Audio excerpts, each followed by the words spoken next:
Lagu ini secara lirik memang representing apa yang kita alami selama 17 tahun menikah. Jadi kayak bertanya lagi sebetulnya di pada awal tuh kalian niatnya mau apa sih menikah? Iya. Dan apakah 17 tahun itu gampang? Buat kami berdua nggak gampang gitu.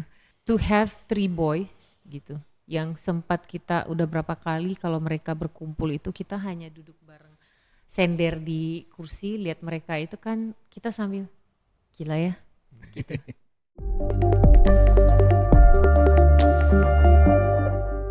Halo, balik lagi KL Lovers di Kapan Lagi Talks bareng gue Matias. Dan hari ini nih terasa spesial banget karena gue nggak akan cuman berdua, biasanya gue cuman berdua di sini, tapi sekarang gue bertiga karena gue hari ini akan ngobrol bareng pasangan yang baru saja merilis lagu mulanya di sini. Ini dia Mas Marcel Siaan dan Mbak Rima Melati Adams. Halo. Hai Matias, thank you. Wah ini beneran nih, deg-degan ini. Kenapa? Ini berasa di sidang, Bang. Kita keberasa kayak lagi bikin BAP nih. Wih, polisi dong. Oke, apa kabarnya Mas Marcel? Mbak? Baik, alhamdulillah Baik, Matias. alhamdulillah. Wah, puji Tuhan kalau Iya. sehat semua karena di situasi sekarang cuaca lagi nggak bagus, kayak kesehatan yang Harus perlu. ditamakan ya. Ya, benar sekali. Betul.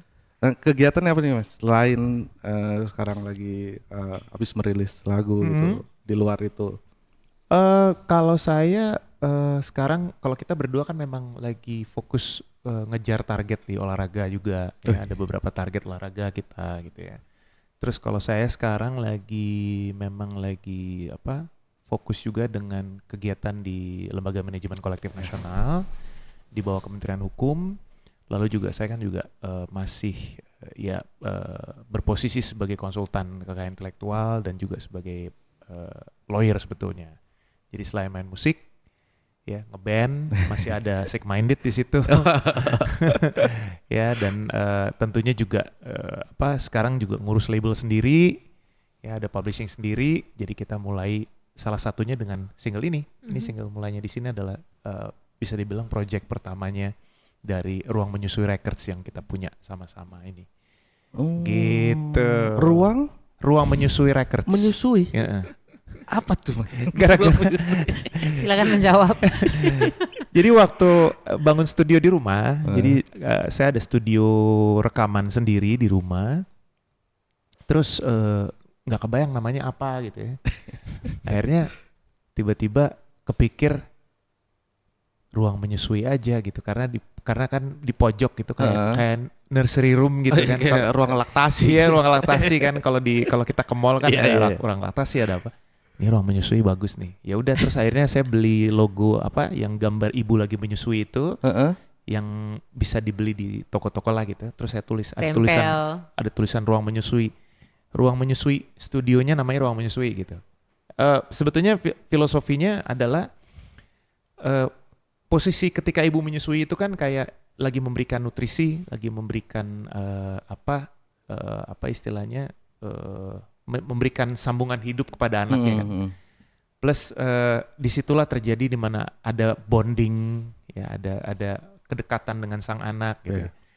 Nah di studio itu juga kan pada saat itu ketika lagi bangun itu kan di dalam kepala saya adalah gimana caranya ini nanti bisa memberikan banyak hal yang baik dari studio ini. Karya-karya bisa lahir banyak dari studio ini yang mungkin juga menginspirasi saya sendiri untuk makin tegas dalam karir, makin banyak juga mengeluarkan karya dan juga ya insya Allah bisa menginspirasi banyak orang untuk produktif gitu. Jadi ya itu seperti ada kedekatan batin dengan si studio ini supaya pada akhirnya nanti kita bisa menghasilkan karya-karya yang inspiratif gitu. Awalnya gitu. Awalnya sih cuman setelah dipikir-pikir pas juga ya gitu ya. Bener juga nih Ruang Menyusui. Padahal awalnya kan kayak ketawa-ketawa nih apaan sih. Tapi nyambung. Iya. Itu sih. Mbak Rima gimana ketika tahu ini akan dinamakan Ruang Menyusui, apa responnya? Udah biasa sih dengan keputusan nama-nama yang aneh dari dia.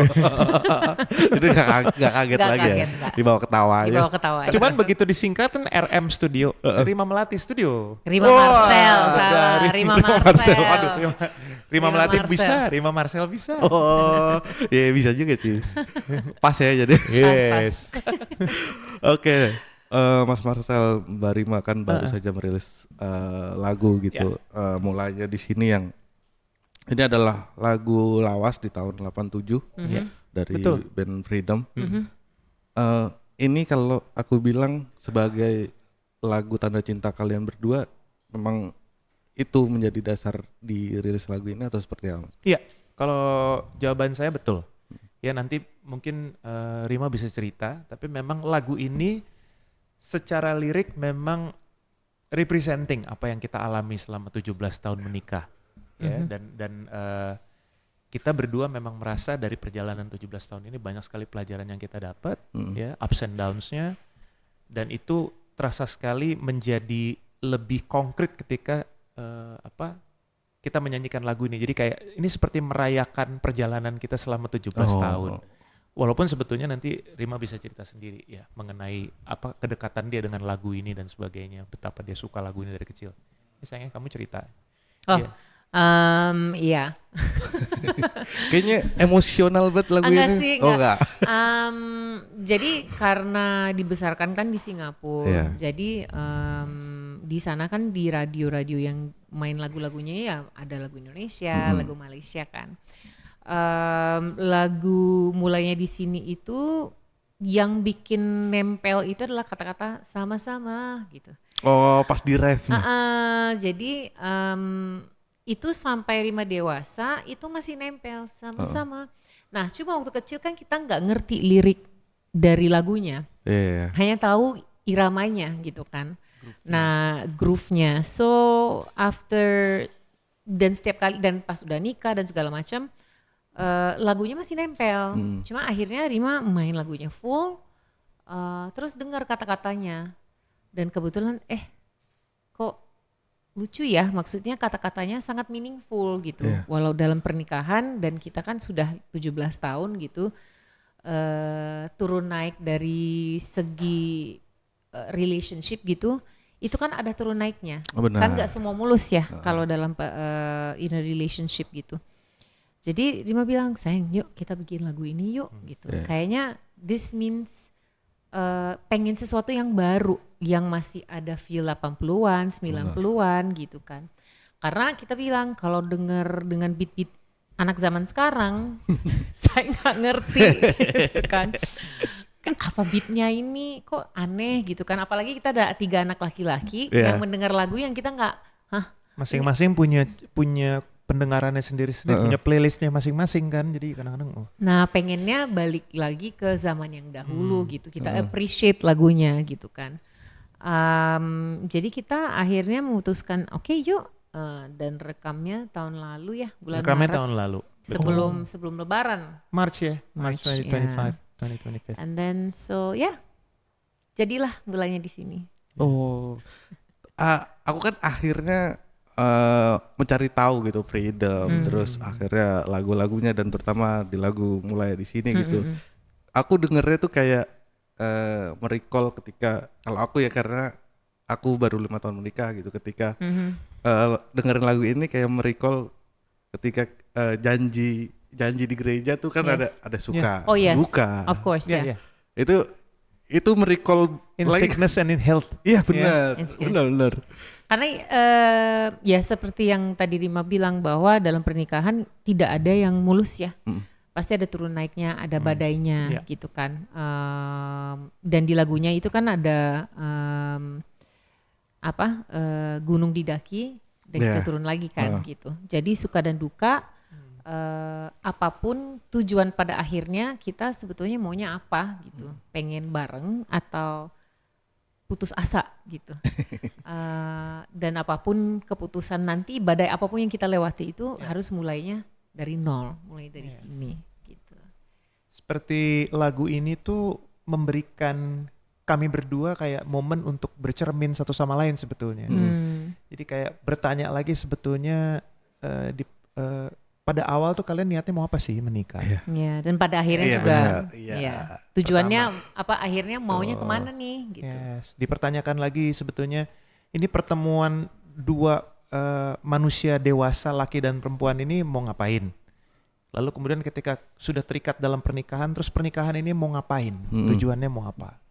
Ya, lalu kemudian nanti setelah sekian tahun pastinya ada perubahan masing-masing, bahwa ternyata menyadari masing-masing bahwa wah ada bagasi-bagasi yang belum kita bereskan ini gitu. Mau sampai kapan? Karena kalau bagasi-bagasi itu tidak kita selesaikan, ya tidak adil buat keduanya gitu, tidak adil buat keduanya. Dan somehow itu membuat kita jadi semakin berpegang pada ego kita gitu. Benar. Ya kan? Ketika kita berhadapan pada satu masalah, solusinya sebenarnya udah ada di depan. Udah gampang, tinggal jalan selangkah. Tapi karena ego, karena kita merasa masih ada beban yang harus kita tanggung yang sebetulnya nggak penting, itu membuat kita jadi berat sekali melangkah ke solusinya. Akhirnya saling menyalahkan, ya kan? Berat sekali untuk bilang maaf, berat sekali untuk bilang, oke, cabut baterai ya gitu, udah ya, please, zero lagi, back to square one lagi ya, gitu. Itu susah banget.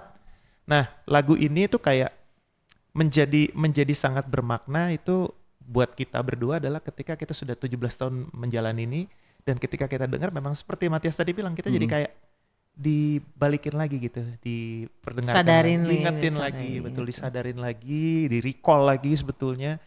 Weh, kita sekarang udah gak kayak dulu, ya banyak hal proses yang kita laluin, ya, dan Rima selalu bilang bahwa ya kita cuma mau tua bareng aja, kita mau jalan bareng terus, mau senyebelin apapun, apa yang kita hadapi satu sama lain kan pastinya ada perubahan-perubahan kan.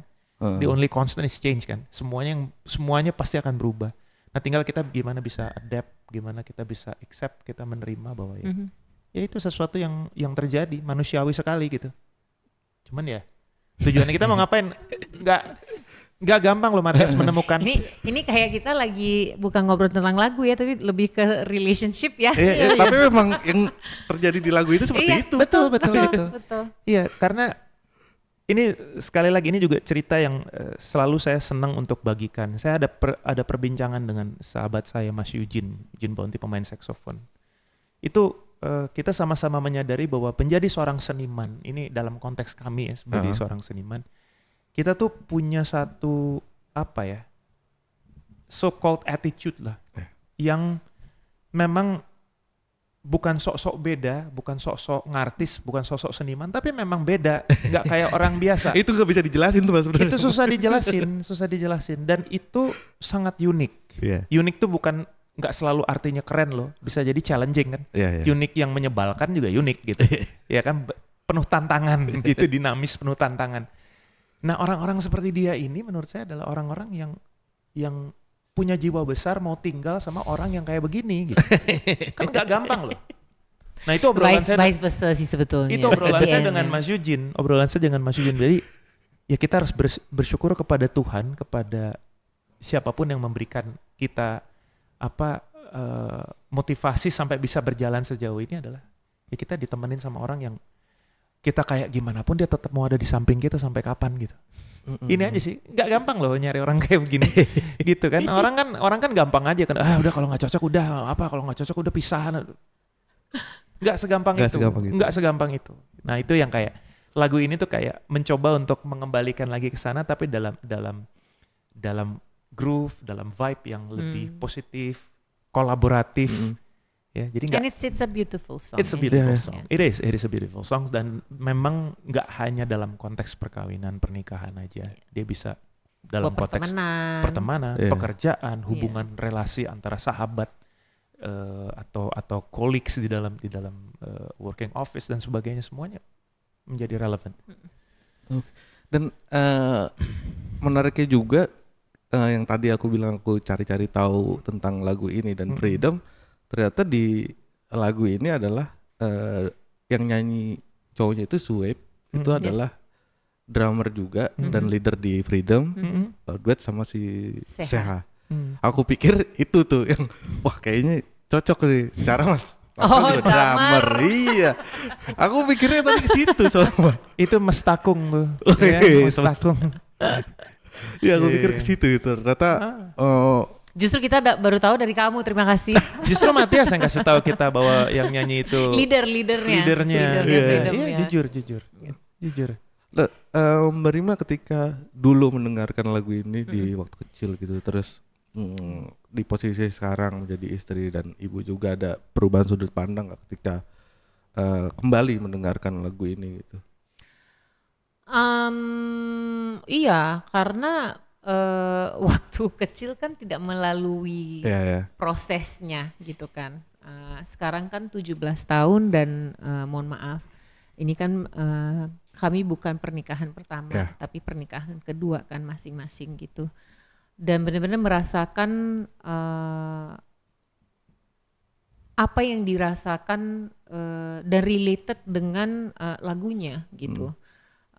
Kita ketemunya di mana gitu kan, terus kita melewati sama-sama gitu. Dan apakah 17 tahun itu gampang? Buat kami berdua nggak gampang gitu. Apalagi Rima kan sebetulnya asli dari Singapura gitu Iya, iya. kan. Terus dari awal Rima sulit dengan memahami bahasanya di sini gitu kan. Atau dengan short form kalian gitu. Sering banget awal-awal pernikahan kan kita suka miskomunikasi gitu. Ya.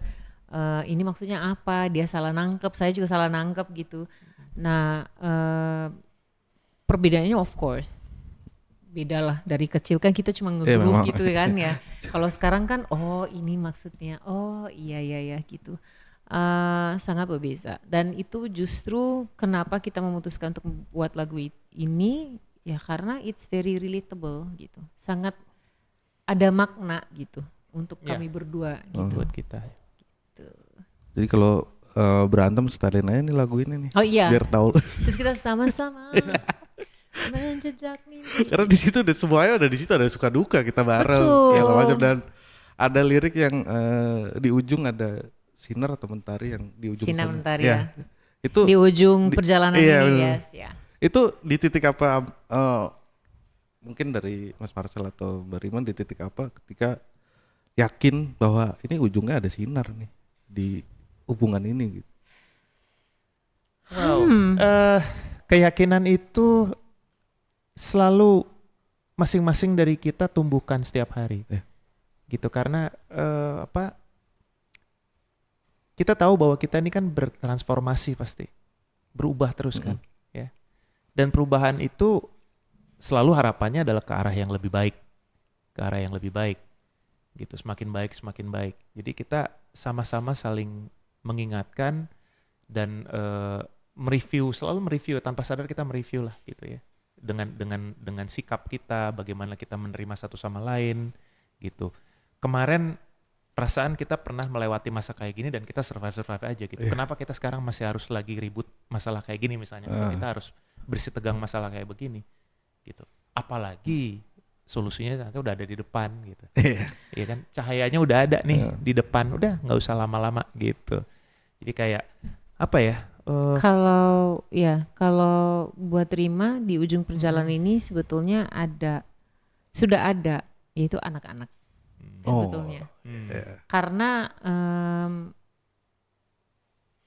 to have 3 boys gitu, yang sempat kita udah berapa kali kalau mereka berkumpul itu kita hanya duduk bareng sender di kursi, lihat mereka itu kan kita sambil gila ya gitu. Jadi kangen gitu, kalau mereka nggak bertiga itu jadi kangen, jadi gila ya kita udah nikah 17 tahun ya, lihat dong mereka bertiga gitu.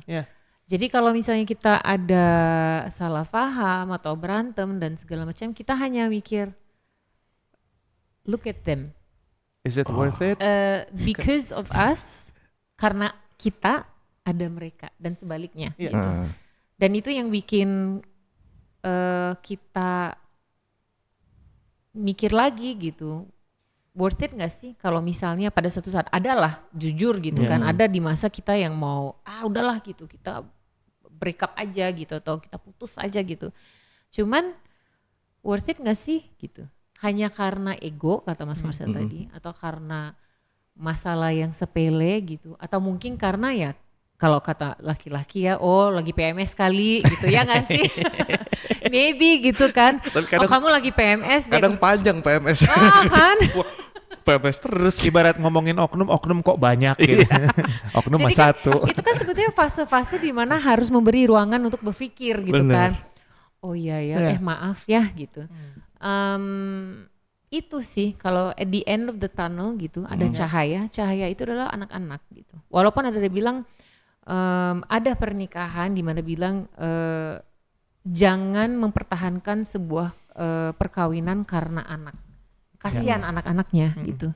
Nah kami nggak mau melihat seperti itu. Tetapi because of them we are who we are gitu. Ya. So and we want to be that way and we want to make them happy, dan setiap kali kalau ada mereka itu kita yang happy gitu, dan kan nggak enak kalau mereka melihat kita suka berantem terus kan nggak happy gitu. So yeah, that's I think how we see it gitu. Sama bagaimana ngemasnya aja sebetulnya. Ya, seperti yang tadi Rima bilang gitu.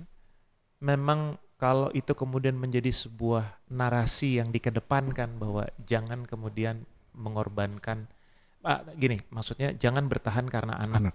Gitu ya. Kalau misalnya narasi itu kita cuma simpan di dalam hati dan kita tidak perlu ungkapkan, itu mungkin akan baik-baik aja. Tapi ketika itu kita ungkapkan ke umum, lalu kemudian kita juga secara nggak langsung ketika kita sudah mengungkapkan itu kan kita memanifestasikan itu dalam tingkah laku kita sehari-hari kan. Benar. Gitu. Kita katanya bertahan demi anak gitu. Ya kan? Tapi akhirnya malah menimbulkan beban buat si anaknya. Anaknya akan merasa bahwa waduh, ini gara-gara gua loh. Orang tua gua maksain harus bareng padahal mereka sebenarnya nggak cocok. Misalnya gitu kan. Itu kan juga nggak bagus kan. Anaknya juga jadi kita sebetulnya kayak lempar bola panas ke anaknya. Gitu kan. Kalau itu disimpan aja oke-oke aja. Tapi perlakuan kita setiap hari kita sadar bahwa ya ini bukan salah dia gitu. Kita yang harus perbaikin sebetulnya. Ya kan gitu. Yang harus perbaikan kan kitanya, orang tuanya. Ya kan. Banyak orang bilang wah kasiannya gitu. Anak-anaknya mereka pisah nih orang tuanya gitu. Sebetulnya nggak masalah. Selama orang tuanya memang benar-benar bisa sadar bahwa ya ini masalah kita. Anak-anak kita jangan. Tapi simpen dalam hati. Jalanin yang benar gitu.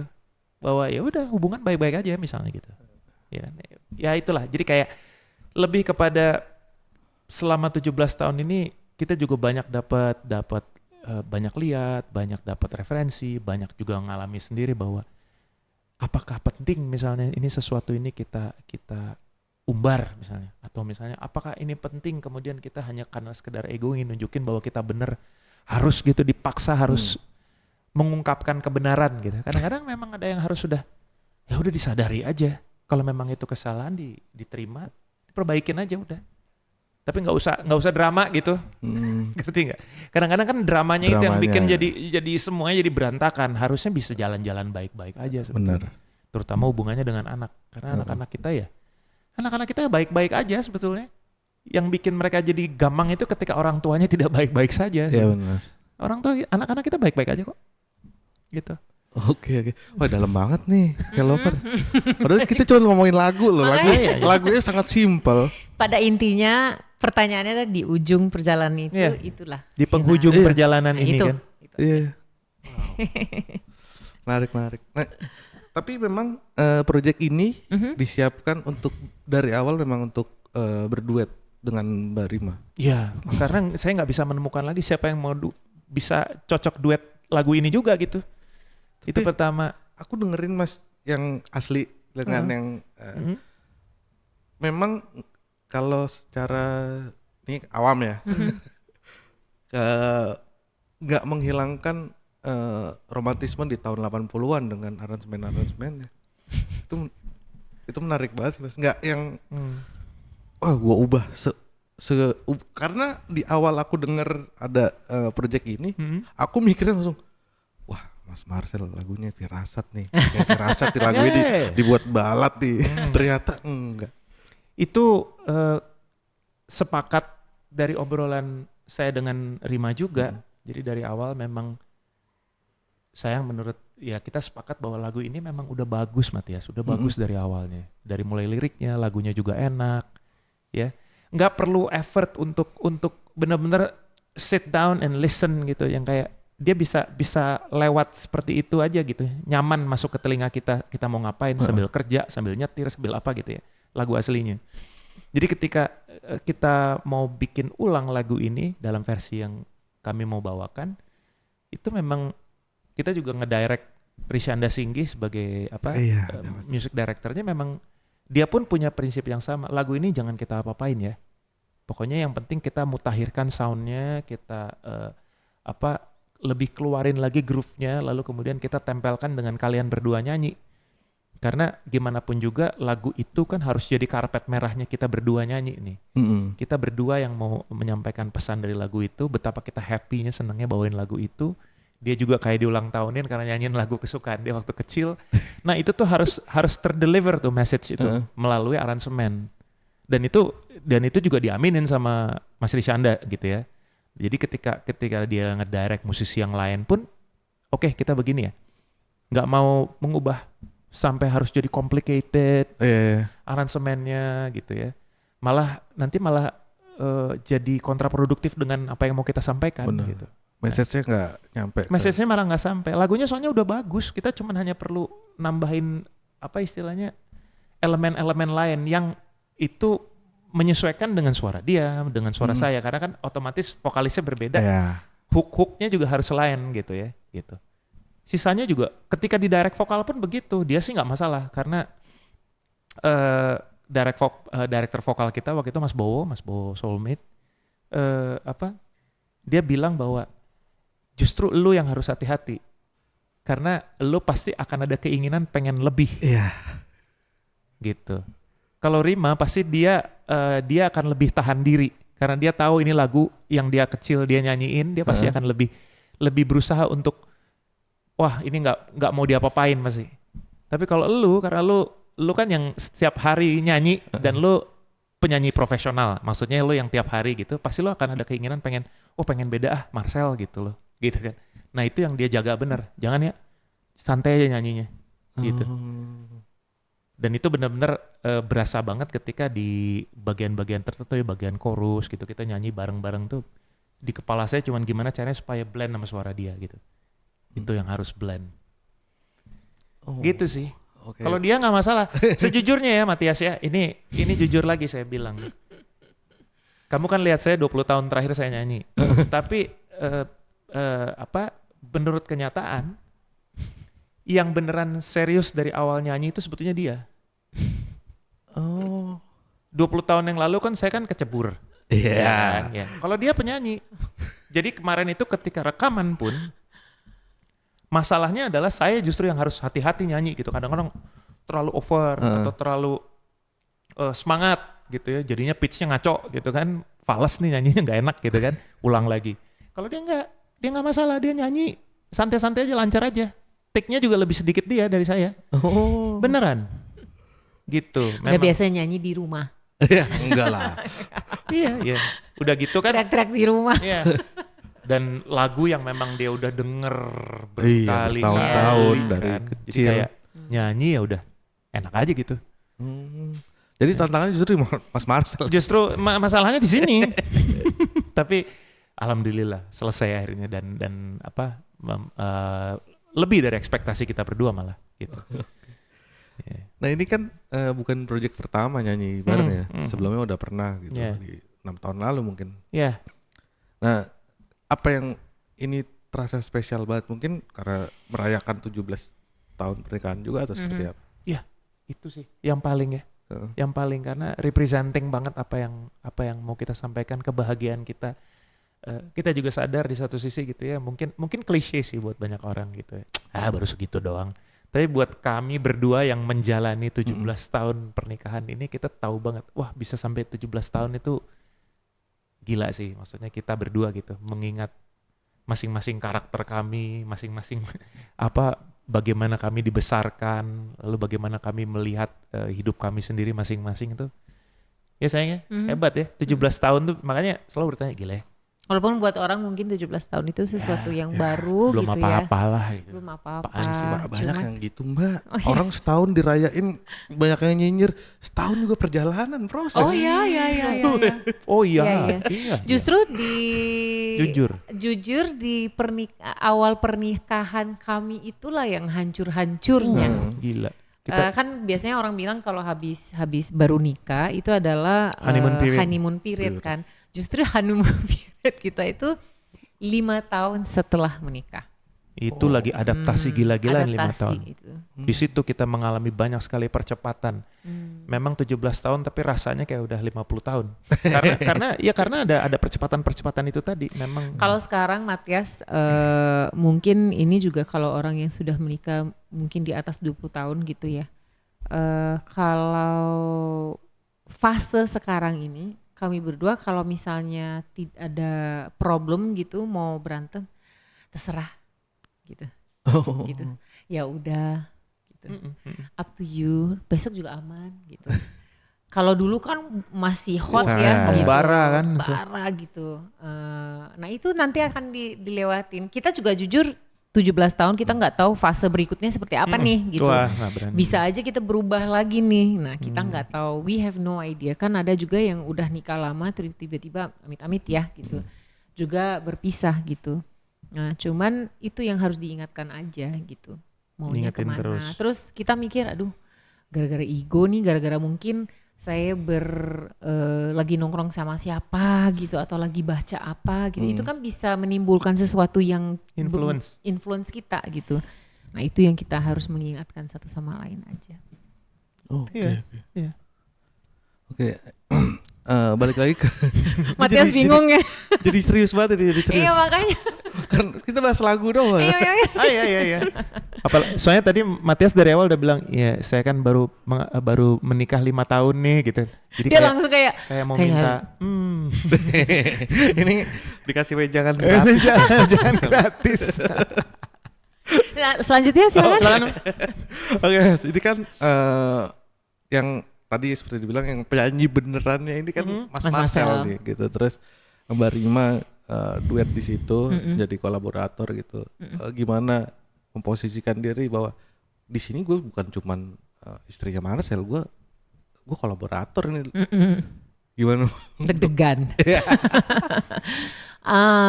Deg-degan karena takut ekspektasi orang itu kan beda-beda ya Matias ya.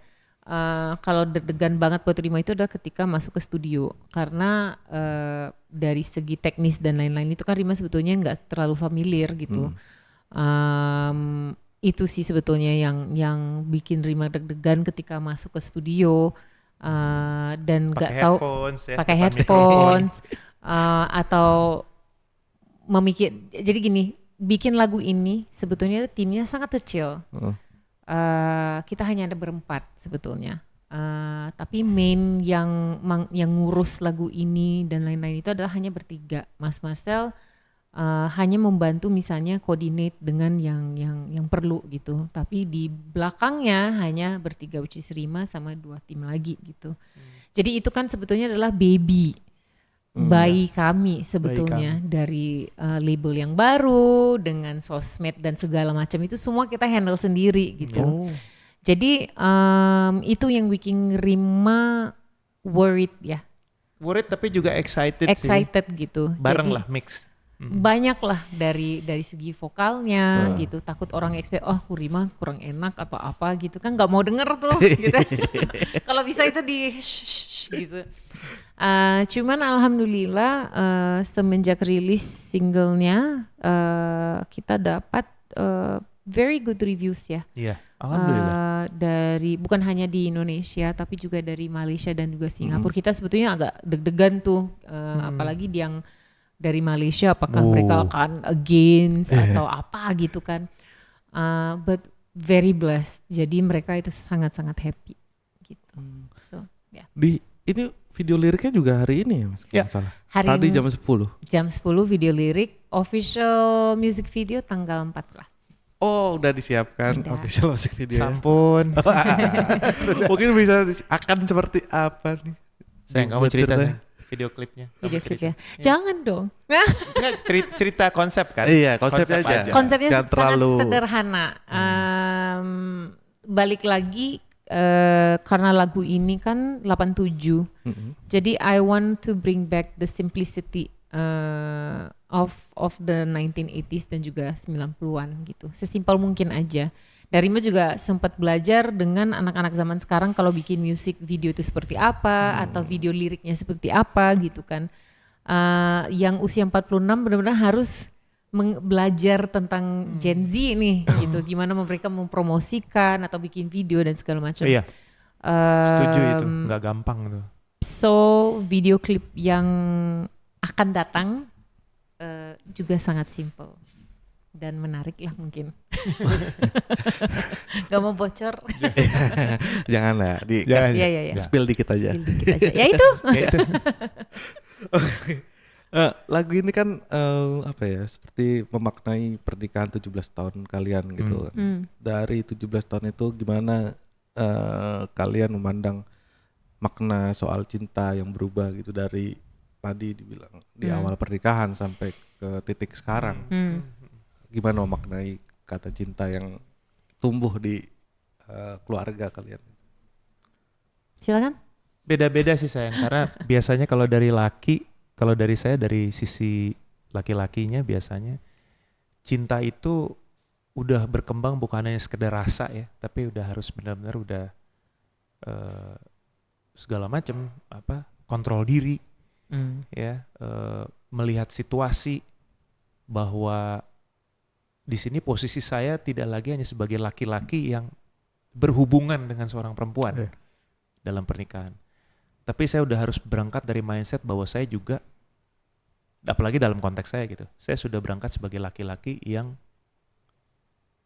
punya anak, punya tanggung jawab, ya, punya pasangan hidup yang harus saya jaga, harus saya hidupi. Jadi cinta itu tidak lagi hanya masalah yang enak-enak aja, apa yang kita rasa doang sekali lagi, tapi udah tanggung jawab, pengorbanan, komitmen, lalu kemudian bagaimana memurnikan diri gitu ya, ngebenerin diri kita gitu ya, ngebuang ego-ego yang nggak penting gitu. Bukan berarti tidak bisa menjadi diri sendiri ya kan, bukan berarti kita tidak self-loving. Sekarang kan lagi gila banget kan self love gitu kan. Cintai dirimu dulu sebelum kau mencintai orang lain gitu kan. Iya, tapi sebelum kita ngomong tentang self love itu juga kita harus paham dulu sebetulnya bahwa sebelum kita bisa mencintai diri kita dulu, ada yang harus kita bersihkan dulu, bersih dulu. Iya gitu. Kita nggak bisa mencintai diri kita dalam keadaan terakhir di mana kita pun salah kaprah, berantakan, mindset kacau dan sebagainya. Itu dulu dibenerin semuanya. Ketika mindset udah benar, diri kita udah bersih, udah oke, I'm fine. Di situ nanti otomatis self love itu akan muncul.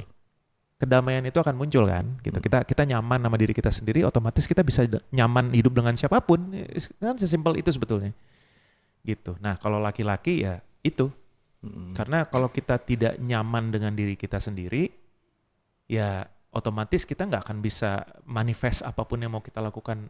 Dalam konteks tanggung jawab kita sebagai laki-laki itu tugasnya apa gitu. Banyak kan gitu. Jagain anak, ya kan, ngidupin anak, ngidupin istri, jadi pelindung, jadi segala macam. Tanggung jawabnya besar. Buat saya cinta itu udah lebih ke sana sekarang. Dulu kan masih ya jujur gitu, punya istri cantik itu nggak gampang pertama. Punya istri dengan segudang pengalaman hidup nggak gampang. Dulu kan, jadi kayak wah kita harus bisa ini dong menyeimbangkan. Tapi kalau udah kesini ya wah justru kalau udah punya istri secantik ini dengan segudang pengalaman dan juga segudang prestasi seperti ini, gue harus meninggikan posisi gue dengan apa ya? Bertanggung jawab, menjadi suami yang fokus, menjadi suami yang rela berkorban buat apapun gitu. Itu aja sih, kayaknya. Secara nggak tersirat sebenarnya sambil memuji Mbak Rima sebenarnya. Makasih. Mbak Rima tuh. Kalau Rima sih sebetulnya nggak not as elaborated, but very simple. I think dari posisi Rima sebagai istri juga wanita itu hanya untuk mengingatkan untuk saling respect aja dengan laki-laki atau dengan suami gitu kan. Karena seringkali Rima juga nggak bisa bohong, kadang-kadang wanita juga egonya juga lumayan tinggi, cuman tidak mau mengakui gitu sebetulnya. Langsung laki-laki. Itu Ya. emang. Enggak. Hati-hati Matias nanti ini Nanti apa? dibilang sama istrinya Terprovok untuk curhat. Enggak. Jadi karena sering Rima juga melihat dan juga mengalami, kadang-kadang we have apalagi zaman sekarang kan kita selalu merasa bahwa wanita itu we have the higher say. We do have sometimes gitu, ada gitu. Cuman mengingatkan lagi bahwa kita wanita jangan coba untuk menurunkan martabat laki-laki aja gitu. Saling respect gitu. Itu sih yang penting, jangan memalukan laki-laki depan orang dan sebagainya. I think to me in a marriage itu yang sangat penting. That's all sih, respect aja satu sama lain. Sebenarnya sesimpel itu semuanya, cuman memang ketika gak gampang untuk melakukan. Ya. Ya. Balik lagi ke egonya, yang bisa nurunin egonya apa? Betul. Mau nurunin, mau atau tidak? Mau atau gitu. tidak? Ada sih kadang-kadang akhirnya kita besok aja ngomong. Iya, itu masalah Simpel itu. Kalau itu masalahnya ke mitigasi bencana. Karena kita juga sadar kalau kita lagi marah nih, lagi posisi marah. Kadang kita jujur, saya lagi marah loh sama kamu. Iya, saya lagi marah. Ya udah Oke. besok aja Ya kita ngobrol, atau saya sebenarnya nggak suka kamu tadi ngomong kayak begini. Ya tapi nanti aja, saya lagi nggak tahan nih. gitu. Nggak apa-apa, udah nggak apa-apa. Tapi yang penting kita nggak kemana-mana. Ya kan, kalau dulu kan ada yang saya mau menyendiri dulu, mau healing dulu atau apa gitu kan. Sekarang healing apa? Semuanya udah ada di rumah. Semua yang bikin kita heal tuh udah ada di rumah semua. Coba mau kurang apa di rumah? Ini intinya memang masalahnya adalah egonya ini yang harus di bukan nggak boleh ada ego, tapi ditaruh di kompartemen, disimpan dulu. Kita selesaikan dulu masalahnya. Toh nanti lama-lama juga ngapain ya pakai ini lagi, orang ini udah selesai gitu. Mau ngapain lagi gitu? Mau cari yang menang, yang salah apa lagi gitu. Gitu. Oke. Nah ini dari tadi kita udah ngomongin soal hubungan gitu dari sampai ke 17 tahun pernikahan ini. Ya. Tapi kalau boleh tahu awalnya tuh dulu apa yang membuat Mas Marcel dan Mbak Rima memutuskan untuk menikah gitu. Karena cinta. Woi, apa sih yang bikin cinta nih, suaranya atau apa? Enggak lah, bukan suara. Saya bosen dengernya nyanyi. Saya suka karakter dia aja. Saya sebetulnya kalau bisa dibilang tipe perempuan yang mungkin zaman dulu itu dia sangat independen, ya, gitu, sangat independen, dan saya selalu suka perempuan yang independen, perempuan yang in charge itu saya suka. Betul, suka karena dia pastinya akan tidak menyusahkan, dia akan selalu akan berusaha untuk bisa sejajar gitu ya, maksudnya dalam sejajar, jadi tidak dalam konteks dia tidak akan membuat siapapun pasangannya jadi ribet gitu, karena aduh ini nggak suka, aduh ini takut kena panas, aduh ini takut kena hujan kayak gitu. Dia nggak yang begitu. Jadi otomatis itu akan memudahkan hidup saya. Saya agak tomboy sebetulnya. Iya, itu akan memudahkan hidup saya. Agak mudah. Nah, cuman kan kembali lagi proses juga akhirnya kita ngelihat bahwa bagaimana dia bisa menjadi yang sekarang ini juga kan dia dibentuk oleh karakter keluarganya, lalu kemudian latar belakang hidupnya, negaranya di mana. Berbeda dengan saya, didikan saya seperti apa, di negara apa. Nah itu tuh yang lumayan struggling itu. Ya, cuman emang cinta aja gitu. Susah kalau ditanya, emang suka aja udah gitu. Dan emang kalau dipikir-pikir lagi kenapa ya? Nggak tahu. Saya cinta dia karena ternyata kalau orang lihat Marcel itu kan wow gitu kan. Padahal di belakang beda banget dia. Apa tuh Mbak beda? Caur. Suka. Dia satu-satunya yang bisa bikin saya nyaman mau jadi apa aja, makanya udah jangan ditanya lagi Matias, nanti keluar semua. Nanti fansnya cuma lari jangan. Nanti kalau keluar semua agak lumayan ganggu ke karir nanti. Ya, ini lagi promo lah album kan. Nah, nanti kalau dibuka semua, aduh goyang nanti. Ya. Tapi pertemuan pertamanya itu momennya seperti apa? Pertemuan pertama itu 2006. Ada acara di Surya waktu itu. TV Singapura. Iya, Oh. TV Singapura. Itu pertama kali Surya TV itu mengadakan acara Ramadan, jadi Idul Fitri live. Ya. Tapi live on tape ya, jadi mereka taping. Iya. No, live. No, live on tape. No, it was live. Really? Yeah. Oke, diselesain dulu masalahnya Mas Marcel. No, Baru kita- it was udah. the live. Oke. Live ya. Live. Pokoknya live dan itu ternyata setelah ngobrol-ngobrol ternyata itu lumayan bikin tegang ke performer yang lokalnya. Saya pun ngelihat mereka latihan agak tegang tuh pertama kali. Jadi salah satu experience yang saya kenal sama dia karena pertama kali dikenalin kan Rima Melati Adams gitu. Wah, ini siapa? Dari awal saya udah lihat ini tinggi banget kan, di atas rata-rata. Iya, dia nggak tahu saya, tapi saya cuma lihat, wah ini cantik, tinggi, lagi siapa ini gitu kan. Ya udah, biasa Cuman dia aja bilang gitu. saya sombong. Oh. Sombongnya gara-gara di belakang panggung toh, di belakang panggung. Sebenarnya simpel aja, bukan sini juga mau ganggu-ganggu perempuan enggak gitu, tapi memang ya di belakang masa diem sih gitu. Halo, apa kabar gitu. Ini yang galak banget mukanya, Pak. Wih. Asli. Tapi ya udah nggak apa-apa gitu. Udah 2006 udah, terus 2008 ketemu lagi. 2008 ketemu di Sosmed lah, Di ada sosmed lah. platform sosmed. ya waktu itu ketemu. Terus akhirnya kita ngobrol jadi dekat ya udah gitu. Dari situlah mulai pelan-pelan, oh ternyata begini ya, ternyata begini. Udahlah kita jalan yuk. Gitu. Bener-bener organik aja, organik. Iya. Tapi awal nggak tahu dia siapa yang Nggak. kenal Iya. Marcel sebetulnya justru kakak sama ibu Ibu Oh. gitu. ibu mertua saya sekarang itu yang pertama-tama minta foto Iya, ya minta masalahnya. foto. Masih ada fotonya. Paling nggak tahu nih Mbak Rima ini siapa. Enggak. Saya Maksudnya nggak gimana ya? Bukan tipe yang ngefans. Saya dulu malah dengar potret gitu, tapi nggak tahu Marcel itu lagu apa, siapa nggak tahu gitu. Jadi kalau di belakang panggung kan mungkin karena dibesarkan di keluarga Melayu di mana di sebelah laki-laki itu jangan centil ibarat gitu lah.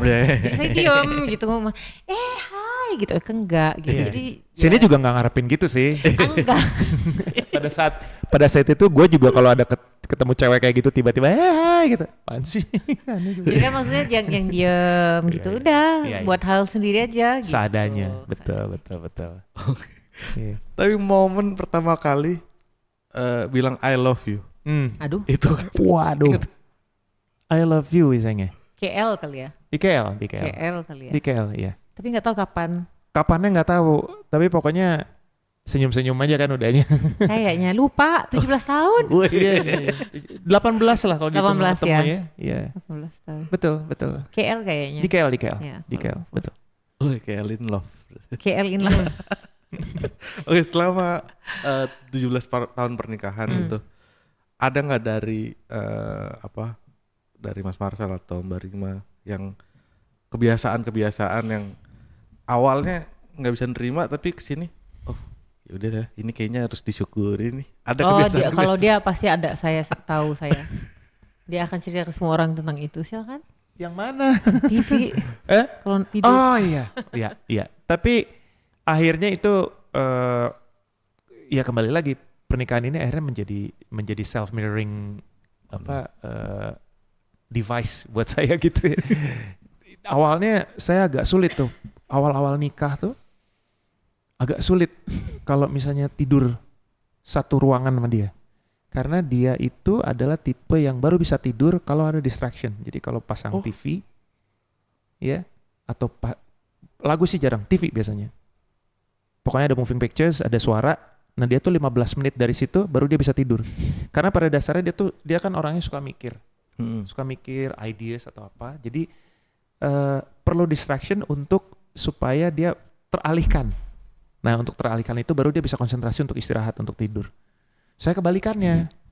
Saya Dia zen. saya zen banget kalau tidur, gelap, nggak ada suara. Kebayang nggak? Dia 15 menit nonton itu ngantuk tidur, saya 15 menit kelewatan nggak bisa tidur lagi. Itu lumayan sengsara tuh. Awal-awal ya. Awal. Sekarang udah. Sekarang lama-lama udah. Kamu nonton apa? Ya udah. Malah kadang-kadang saya ke bawah tidur. Jadi kita tidur. Iya. Atau Terus saya selalu merasa bahwa dia masih segut gitu, masih nonton kan. Besoknya saya tanya, "Tadi malam gimana filmnya?" Nggak tahu, kayaknya dia nonton saya deh. Oh iya, kalau saya sih dari 10 menit awal juga dia udah nonton saya. Ya itu. Ditonton TV. Iya. Sama Rima mungkin. Wah. Mas Marcel itu Suka naruh handuk sembarangan nggak abis mandi? enggak, cuman aduh, suka telat. Suka procrastinate, suka. Indonesia banget nggak sih? Beda nih Mas ya, budaya. Jadi saya yang suka ayo, Oh, iya. ayo, let's go. Dia yang iya bentar gitu. Ya itu sih telat. Gitu doang. Dia sangat komit pada waktu. Itu yang saya juga respect dari awal ya. Mungkin karena dia bukan mungkin, itu pasti karena itu dia dibesarkan di Singapura yang semuanya on time, semuanya strict gitu ya. Ada batasannya jelas gitu. Pertama kali itu ini share aja, waktu pertama kali dia di sini, lalu kemudian berproduksi di sini gitu ya, bekerja di sebuah production, yang mana saya itu ngeracun dia sebetulnya. Kamu besok calling jam berapa? Ya kan? Karena sebelumnya kan saya juga nemenin dia ketika dia produksi di Malaysia dan segala macam, dan it's all on time. Yeah. Punctuality-nya tinggi gitu ya. Tapi ini 17 tahun yang lalu 17 ya. tahun yang lalu ya, tidak sekarang. Generasinya juga berubah. Nah, dulu itu begitu dia produksi, saya tanya, "Kamu kru call jam berapa?" Semua cast sama kru 8.30. Oke. Terus gue bercanda kan. Udah 11.30 aja. Karena kita tahu gimana. Percaya deh gitu. 11.30. Enggak. Percaya sayang. 11.30 daripada nanti kamu marah-marah. Kamu kan stres kalau udah kayak begitu, nanti kamu kesel. Enggak. 8.30. Oke, kita lihat ya. Bener. 8.15 di tempat dan sudah make up. Make up sendiri. Ya itu dia udah biasa begitu. Saya udah mulainya syutingnya habis makan siang. Dan tahu baru mulai syuting 1:30. Ya habis makan siang gitu. Tapi itu 17 tahun yang lalu, beda sama sekarang kan, udah berubah. Itu saya sempat ngalamin di mana dia tuh sampai nangis sama saya, frustrasi. Setelah melewati syuting di produksi itu 4 hari itu, dia baru sadar, gila ya. Gak ada yang menghargai waktu sama sekali, capek gini-gini. Terus gue bilang, itu sebetulnya ada cerita. Jadi Rima kan sempat sama sinetron tuh selama 1 tahun kan. Nah karena mereka sudah tahu punctuality-nya Rima itu on time gitu. Jadi cast call yang anak-anak itu dikasih tahu lebih awal dan pada akhirnya mereka akan datang telat. Tapi dengan Rima doang, Mbak Rima datang sekian karena Rima on time.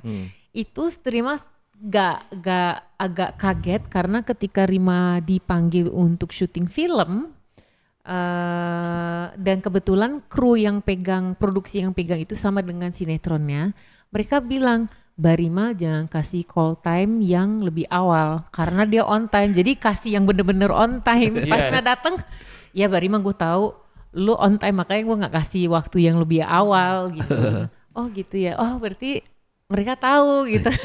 Dan di satu sisi juga bukan hanya sekedar hanya untuk nunjukin bahwa dia memang orangnya on time, tapi memang dia tahu bahwa kenapa gue on time itu ada alasannya. Karena gue sudah plan begini, begono. Jadi kalau lu geser, berantakan semua plannya. Gitu. At the end of the day, time is money. Iya. Yes. Kalau ada perubahan kasih tahu gue dari awal. Jadi jangan seenaknya gitu. Nah gitu. Kayak gitu. Sebentar nih. Maaf. Oke. Aman? Oke, tadi kita juga bahas juga soal anak itu, kedekatan dengan anak. Tadi Mas Marcel dan Mbak Rima sampaikan itu juga. Tapi kalau untuk Mas Marcel dan Mbak Rima, prinsip apa sih yang diterapkan untuk anak-anak nih, untuk kehidupannya anak-anak ke depan gitu? Prinsip ya. Salah satu kecocokan juga yang kemudian saya syukuri bersama dia adalah bagaimana kita melihat masa depan anak ya, kita sama nih. Dalam arti kita berdua dididik dalam kondisi bukan yang no authority parenting. Kita nih VOC parenting semuanya. Saya juga dididik secara VOC, Mbak Rima juga gitu, didikannya keras keluarga. Jadi buat kami anak-anak di kurun waktu tertentu umur mereka adalah mereka memerlukan sistem yang harus kita bangun. Jadi kita tidak menerapkan namanya orang tua itu harus menjadi teman bagi anak-anaknya. No, kita orang tua, kita bukan teman. Gitu. Bukan. Sorry gitu ya. Ini mungkin akan berbeda dengan banyak pihak gitu ya, debatable, nggak apa-apa. Tapi kita memang merasa bahwa anak-anak itu sampai umur tertentu memang harus dibangunkan satu jalur, harus dibangunkan sistem. Gitu. Mungkin ada saatnya di mana nanti mereka akan kita perlakukan seperti teman kita, di mana kita bisa diskusi, kita bisa minta pendapat mereka. Tapi untuk kurun waktu tertentu mereka memang tidak perlu kita mintakan pendapat gitu. Yang mereka lakukan adalah mereka harus patuh, mereka harus nurut, karena kita juga ngasih mereka untuk patuh itu bukan dengan tanpa mikir, kita mikir semua. Kita tahu jalurnya gitu. Dan somehow kan kita paham, kita yang paling paham anak-anak kita seperti apa. Gitu. Dengan karakternya masing-masing. Baik itu yang paling besar Keenan atau Edgar atau Seth yang paling kecil, kita udah tahu nih bagaimana menyetingnya dan kita harus menyiapkan itu. Ya nggak apa-apa biarin anak-anak kita biar berkembang sendiri natural. Kata siapa dikasih sistem nggak natural gitu. Justru itu kita kasih mereka sistem supaya mereka nanti tidak malah jadi pengganggu sistem gitu. Ya kan mereka tidak jadi pengganggu sistem atau misalnya mereka dilindas oleh sistem gitu. Mereka harus survive nanti. Nah itu tanggung jawab kita. Kalau kita membiarkan mereka misalnya dengan sistem yang nggak apa-apa, kita kasih mereka kebebasan untuk menentukan sendiri. Kita justru yang akan, menurut saya yang akan kembali dipertanyakan, lo sebetulnya jadi orang tua tuh apa sih gitu. Kok lo nggak jaga anak-anak lo gitu dengan kasih sistem misalnya gitu kan. Nah itu. Kalau saya begitu. Kita juga begitu. Untungnya kita selalu main posisi di mana yang penting jangan sampai kita saling menghancurkan wibawa masing-masing di depan anak. Gitu. Ya kita udah sepakat dulu nih. Pokoknya nanti kalau kamu mau begini, saya ngomong begitu. Ya, jadi kita sama. Jangan berbeda gitu. Begini, begitu. Kita konsisten. Cuman kadang-kadang memang nggak gampang. Ya. Anak kita tuh kan makin gede makin pinter. Dia tahu kelemahan kita nih. Ya kan? Dia tahu kelemahan kita. Cuman ya kita mau nggak mau ya harus tertib nih, harus disiplin aja gitu. Nah, itu saling ngingetin. Dia sih yang sebetulnya paling dia nggak kepengaruh tuh. Kalau saya justru yang kasihan tapi apalagi kalau misalnya udah berhari-hari saya nggak pulang gitu ya. Terus ketemu anak saya terus tiba-tiba boleh nggak ini. Padahal saya tahu itu sebetulnya melanggar. Kita udah komit nih, nggak boleh nak. Hari itu kamu nggak boleh main. Hari ini tuh masih weekdays kamu nggak boleh main. Tapi saya biarin karena pada akhirnya mereka tetap cari emaknya. Ya itu aja. Segalak apapun ibunya dia akan tetap cari ibunya dan menyenangkan gitu. Biarkan itu mekanisme itu ada gitu, biarkan aja. Sebetulnya pada akhirnya sih mengajar anak itu hanya guidance doang sih. Kalau mereka kan ada usia dari 0 ke berapa dan lain-lain itu kan ada fase-fase mengajarkan anak. Yang penting adalah jangan kurang ajar, sopan santun, tahu mana yang boleh dan tidak boleh gitu kan. Tapi kalau mereka sekarang udah, anak kita juga kan udah yang dua itu kan udah besar gitu kan. Jadi itu hanya lebih ke guidance-nya aja. Kalau tinggal yang kecil, kalau yang kecil ya masih harus mengajarkan ya anak zaman sekarang kan semua tentang gaming lah dan lain-lain gitu kan, harus tahu kapan belajarnya dan sebagainya. Tapi ya beruntung anak tiga-tiganya lumayan nurut gitu. Cuman tugas kami kan sebetulnya pengennya masalah utamanya, kalau mereka ada masalah sebaiknya orang utama atau pertama yang mereka mau diskusikan adalah orang tua, gitu, bukan ke teman atau apapun, masalah apapun gitu, mau itu relationship mau itu tentang kerjaan dan lain-lain. pengennya mereka itu datang ke kita. Ya kita dulu pertama. Kita Ya, harus jadi kita sangat menjadi open. prioritas. Beda dengan generasi kita ya, dulu kan mau ke bapak atau ke emak tuh Takut. ke temen ya. gitu kan, ke teman gitu kan. Kalau kita jawab gitu, berani jawab. Oh ya udah diem gitu. Jadi kita pengen anak-anak sangat open dengan kita. Gitu aja sih. Komunikasi open tapi tetap bertanggung jawab juga. Itu aja Gitu. sih. Tetap mereka harus tahu bahwa kita orang tua mereka. Itu juga. Gitu. Oke, terima kasih banyak Mas Marcel, Mbak Rima buat Matas, ngobrol-ngobrolnya. thank you so much. Terima Tapi kasih. untuk menutup perbincangan ini, aku pengen dong, ini kan 17 tahun pernikahan gitu, dan ini adalah perayaan 17 tahun Mas Marcel dan Mbak Rima gitu. Sebagai signatur kontennya kapan lagi, pengen ada saling puji antara Mas Marcel dan Mbak Rima. Iya. Entah itu berterima kasih perjalanan 17 tahun ini atau seperti apa. Saya merasa bahwa 17 tahun ini adalah perjalanan yang buat saya perjalanan yang paling mengasyikan selama saya hidup. Ya, hidup saya udah masuk ke usia 48 tahun dan 17 tahun terakhir adalah hidup yang paling menyenangkan dan paling memberikan banyak hal buat saya. Jadi I just wanna say I love you and even more karena kamu juga nemenin saya buat bantu jaga anak-anak kita dan membuat mereka bisa menjadi seperti sekarang ini juga sepertinya karena memang karena cinta kita berdua ini bisa seperti ini sekarang. Thank you. Terima kasih. Mbak Rima? Jawab dong. Sama-sama. Sama-sama. Aduh, Rima nggak bisa sehebat dia ya. Rima sangat straightforward. Hanya ingin berterima kasih karena menjalani 17 atau 18 tahun bareng memberi saya kesempatan untuk menjaga kamu, menjaga anak-anak. Walaupun saya juga bukan orang yang sempurna, wanita yang sempurna, tapi kamu sudah memberi saya kesempatan untuk membuktikan bahwa saya bisa menjaga kalian semua dan semoga bisa tetap menjaga hubungan ini sampai jana. Terima kasih. Itu doang. Waduh, jadi pengen WhatsApp istri nih. Bilang, WhatsApp lah. Salam ya. Salam dari kami berdua ya. nah, karena tadi Mas Marcel udah sedikit nyanyi di bagian sama-samanya, mau dong Mas sedikit. Aduh, Ayo sayang. jadi deg-degan ini. Sama-sama menjejak mimpi, sama-sama Mencari dan menanti segalanya, direstui cinta sejati. Udah. Wah, asik.